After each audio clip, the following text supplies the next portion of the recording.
perlawanan aparat lokal sama rakyat. Itu sangat penting. Satu.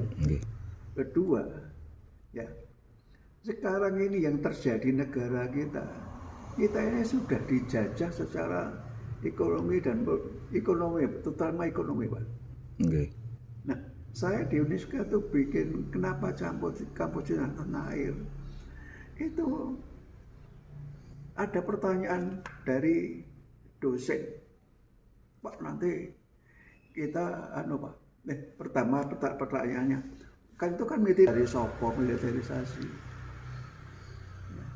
Ini jiwa bela negara ini versi kampus. Jadi tidak harus mikul bedil. Terus lihat mana? Nanti latihan diberi 16 laporan kampus iso. Kenapa begitu? Kita punya ilmu, punya peralatan. Barat sungai itu saya jadi contoh barat sungai misalnya. Itu waktu kemarau, ya, itu tumbuhan itu nggak bagus lah. Apalagi di daerah kapur, ya, daerah kapur. Saya pernah jadi komandan korem yang paling daerah yang paling kurang bagus itu daerah Jonegoro, Tuban, Lamongan. Nah, itu saya jadikan contoh bagaimana supaya kehidupan masyarakat itu lebih sejahtera. Gimana caranya? Kampus itu punya ilmunya.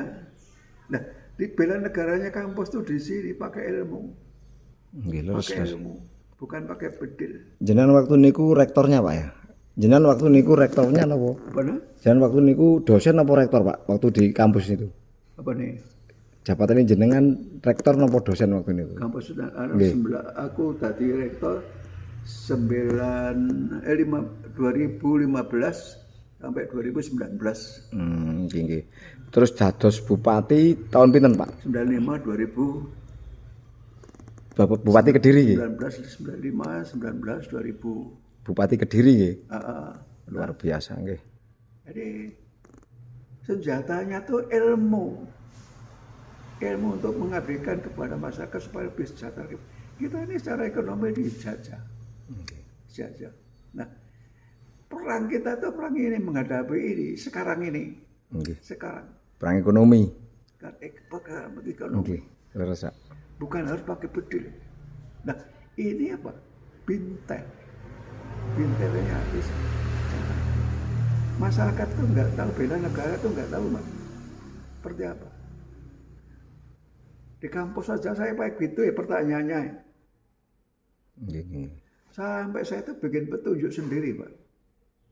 Tentang kampus di tanah air tuh bikin petunjuk sendiri. Saya ajari mereka,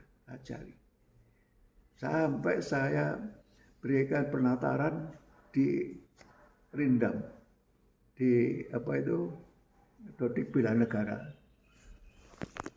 Ada 3 hari. Luar biasa. Rindam, saya kerjasama dengan Rindam 3 hari, Pak. Ini masalah bintar, Pak. Ya, bintarnya kurang jalan. Harusnya dari tingkat kodim. Nanti perang-perang ke depan itu ya begitu tuh, harus itu mengandalkan pulau-pulau ini. Pulau-pulau. Iya, Pak. Jadi ngeten, Pak. Niku sebenarnya bukan bintaran nggak jalan, itu perorangannya, Pak. Kalau selama ini babinsanya itu terus terang tergantung babinsanya, Pak. Babinsanya kan ada yang proaktif, ada yang itu kan perorangan, Pak. Oknumnya biasanya kalau babinsa memang ada pembinaan untuk melaksanakan binter suatu wilayah, jangankan sampai meraba kemanapun, tak namanya daun jatuh harus tahu namanya babinsa. Sejak dulu sampai sekarang mindsetnya seperti itu, Pak.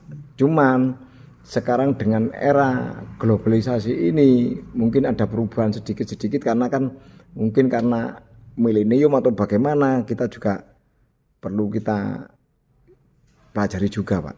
Kalau saya sendiri terus terang selama ini bintar ya saya maksimalkan sampai saya menemukan Sari Buah Mojo dulu kan saya untuk alat ter saya Pak. Untuk menemukan Sari Buah Mojo yang saya temukan itu Pak, untuk obat asam urat, rematik, tekanan darah tinggi itu Sari Buah Mojo Pak. Saya kan penemu Sari Buah Mojo. Itu misalnya seperti itu. Iya, itu kan saya Misalnya ternya di situ. Itu dikembangkan bersama masyarakat. Nggih. Nah, itu juga bentuk dari Teritorial juga Pak. perlawanan di bidang ekonomi. Ekonomi, nggih, leres Pak. Khususnya obat-obatan. Nggih. Contohnya seperti itu Pak. Nggih. Tapi kan tidak seperti Nggih. itulah.